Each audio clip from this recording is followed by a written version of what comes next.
Shandy Aulia mengajak sang putri untuk berlibur.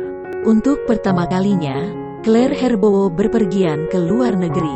Claire yang lahir pada tanggal 12 Februari tahun 2020, sebulan sebelum pandemi corona. Bisa dibilang sebagai bayi angkatan pandemi yang jarang keluar rumah maupun tempat keramaian. Baru di usianya yang genap 1 tahun, Claire mulai diajak untuk bertemu banyak orang. Kini Shandy Aulia pun mulai memberanikan diri untuk pergi ke luar negeri melewati sejumlah aturan yang cukup ketat. Pemeran Suci di sinetron Suci Dalam Cinta ini nampak membagikan sejumlah potretnya saat berada di Los Angeles, California, Amerika Serikat. Hampir semua potretnya, Shandy hanya berfoto berdua dengan sang putri.